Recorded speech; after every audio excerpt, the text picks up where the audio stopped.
이번 이슈는 김광삼 변호사님과 얘기를 나눠보겠습니다. 안녕하세요. 예, 안녕하세요. 자, 이 홀로그램 집회라는 게 사실 모두 굉장히 생소하실 텐데요. 이게 네. 어떻게 하는 거죠? 근데 굉장히 생소할 겁니다. 왜냐하면 세계적으로 두 번째로 한 것이고요. 네. 이제 홀로그램이라는 것은 우리가 3D 입체 영상이라고 하죠. 그런데 이제 일단 스크린을 설치해요. 근데 이번에는 10m, 가로 10m, 세로 3m 정도 스크린을 설치하고 꽤 대형 그렇죠. 스크린이네요. 그렇죠. 네. 거기에 홀로그램 그래픽을 거기다 비추는 거죠. 네. 비춰서 거기서 이제 영상을 재현하는 건데 일종의 이제 입체 영상이기 때문에 마치 사람이 하는 듯한 그런 모습을 재현하는 거예요. 그런데 원래 이제 촬영할 때 보면 뒤에 이제 특수한 배경을 해서 이제 녹색으로 촬영을 한 다음에 나중에 화면에서 녹색을 지우면 그게 3D가 되면서 굉장히 그 실제적으로 활동하는 것처럼 그런 보이는 특수 효과를 노리는 겁니다. 이렇게. 그럼 미리 사람들을 모아놓고 이런 거를 촬영을 해놓은 건가요? 그렇죠. 이번에는 한 120여 명 정도의 참가자들 모집해서 했고요. 네. 그다음 3D 영상에 나오는 어떤 문자나 메시지 자체가 한 180건 정도 됐다고 그래요. 그래서 네. 한 10분 분량을 지금 3번에 걸쳐서 계속 그럼 한 30분 정도? 그렇죠. 영상을 갖다 내보냈기 때문에 한 30분 정도 시간이 소요된 것으로 보입니다. 이렇게 보면 정말 유령이 지나가는 것 같은 그런 그렇죠. 느낌이 들기도 하는데요. 네. 자, 이게 세계에서 두 번째라는데 작년에 스페인에서도 이런 시위가 한 적이 있었다고요? 네네. 작년 4월에 스페인에서 이제 스페인 시민단체가 주최를 했는데 네. 그 당시 이제 스페인 정부에서 공공시설 안에서는 집회를 하지 못하도록 했어요. 스페인에서는요? 그렇죠. 네. 그래서 그걸 갖다가 항의하는 차원에서 이 홀로그램을 세계에서 첫 번째로 한 거죠. 근데 그 당시는 굉장히 참가자도 굉장히 많았고요. 네. 굉장히 대형이었어요. 그래서 세계적으로 굉장히 이목이 집중됐었고 이번에 이제 그다음에 두 번째로 우리 한국에서 이게 영상이 비추어진 거죠. 그러니까 그때 처음에 이제 새로운 이런 시위의 방식이 아마 착안해서 이번에 이런 시위를 조직하지 않았나 싶은 생각이 드는데요. 자, 네. 앰네스티 한국 지부가 이번 시위를 계획을 했는데, 자, 광화문 한복판에서 이런 시위를 한 이유는 뭘까요? 일단 현재 집회 시위에 관해서 너무나 한국에서 또 경찰에서 너무 엄격하게 하고 있지 않느냐. 그래서 허가 면에 있어서 이제 그런 생각을 갖고 있는 것 같고요.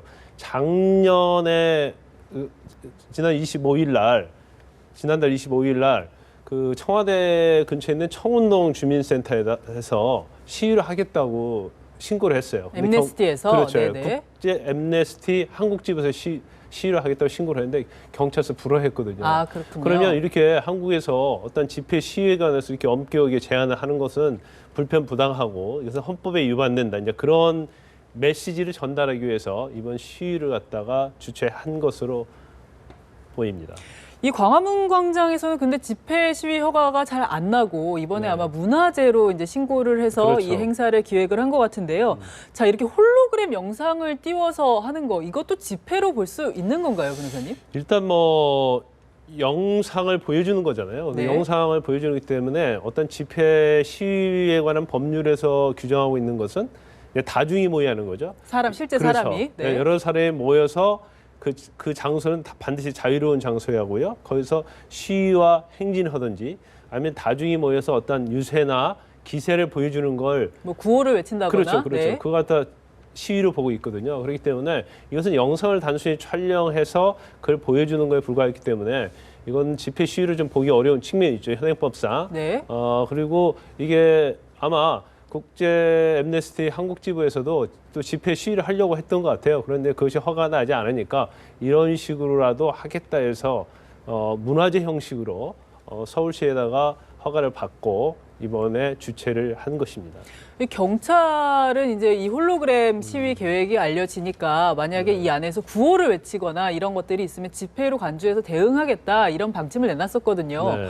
그런 대응이 가능한 건가요? 저는 이제 법조인으로서 볼 때는 그런 대응은 가능하지 않다고 봐요. 가능하지 않다. 영상이지 않습니까? 이게 네네. 3D 입체 영상물이에요. 그러면 우리가 영화나 드라마처럼 우리가 극장에서 영화를 보는데 영화 안에서 굉장히 시위 장면이 많이 있고 어떤 유세를 부리고 구호를 외친다고 그래서 그걸 처벌할 수는 없는 거거든요. 그렇죠. 또 거기에 박수를 치고 동조를 한다고 해서 그 사람을 또 처벌할 수는 없듯이 현재 어떤 3D 입체 영상을 갖다가 비추어서 어떤 자신의 의사를 전달하는 것 자체가 어떻게 보면 집회 시위에 관한 성격이 강하긴 하죠. 그렇지만 이건 영상물을 보기 때문에 네. 현행법으로 뭐 처벌을 한다든가 그러기는 쉽지 않을 것으로 보입니다. 영화랑은 조금 다르지 않을까요? 영화는 정말 짜여진 스토리고 완전히 그렇죠. 구성된 이야기지만 이거는 사실 실제를 조금 옮겨놓은 측면도 있는 건데요. 그렇죠. 예를 들어서 그 전에 영화제 이제 5.18 민주화 항쟁이라든지 그런 영화도 있죠. 근데 그런 것들이 만약 영화 자체가 다큐멘터리식으로 제작이 됐다든가 그러면은 약간 유사성은 있지만 물론 뭐 다른 면이 굉장히 있죠. 그렇지만 이게 집회 시위의 내용을 담고 있다 하더라도 현행법에 규정하고 있는 것은 직접 사람이 모여서 시위나 집회를 해야 하기 때문에 이거 자체를 처벌하기는 뭐 쉽지 않다고 봅니다. 처음에 경찰은 이 안에서 뭐 구호를 외치거나 하면 이제 대응을 할 수도 있다는데 사실 어제는 좀 평화적으로 마무리가 됐어요. 네, 아마 네, 변호사님 네. 말씀하신 그런 부분에 대해서 경찰도 좀 고민이 있었던 걸까요? 그렇죠. 경찰은 그 처음에는 뭐 좀 강력 대응하겠다고 얘기를 했지만 아마 법 전문가의 어떤 조언을 좀 많이 들었을 겁니다. 그래서 영상물 자체 안에서 어떤 구호를 외치고 그 자체는 뭐 별 문제가 없다고 보이고요. 네. 단지 문제가 된다고 한다면 그 홀로그램을 보기 위해서 집합한 네. 많은 사람들이 어떤 시위나 행진으로 나간다랄지 구호를 외치거나 하면 이것은 집회나 시위로 볼 수 있는 거죠. 네. 그래서 집회 시위라는 법이 적용될 가능성이 큽니다. 아, 이걸 보러 몰려온 사람들이 이제 같이 구호를 외치거나 행진을 한다고 하면 집시법 그렇죠. 처벌이 가능하다. 네네. 아마 어제는 그런 일이 없어서 따로 그런 처벌들이 있지는 않았던 것 같은데요.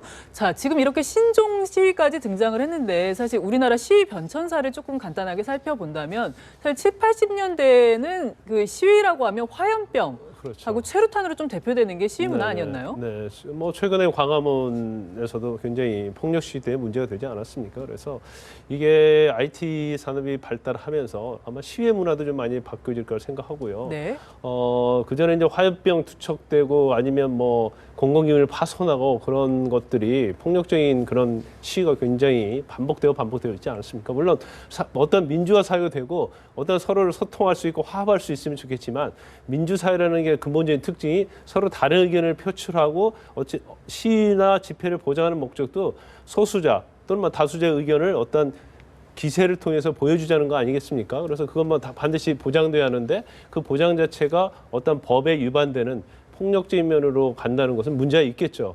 그래서 뭐 이번에 홀로그램 영상을 갖다가 이렇게 그런 방식으로 어떤 본인들의 의사를 전달하는 것 자체도 굉장히 진보적이면서 상징적 의미가 있다고 그렇게 봅니다.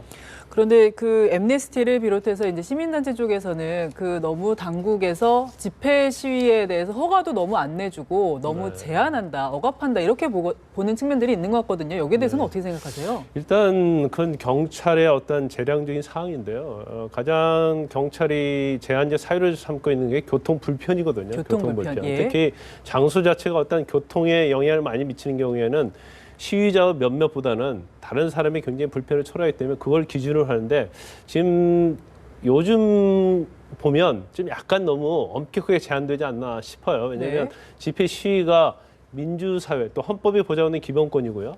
민주사회의 어떻게 보면 근본 규범이라고 할 수 있는 것이거든요. 근데 그런 것들이 제한이 되다 보니까 이런 불만이 있을 수 있다고 보고요. 현재 그 IT 산업이 발달하기 때문에 아마 이 홀로그램 말고도 또 다른 방식의 어떤 시위 문화가 좀 있을 것이다. 시위에 유사한 거죠. 시위는 아니지만. 그래서 새로운 걸로 볼 수 있는 게 얼마 전에 바로 삼성전자에서 S 갤럭시 7을 갖다가 발표하면서 네. VR이라고 했죠. 가상현실, 버추얼 리얼리티. 그건 이제 증강현실이라고 합니다. 증강현실.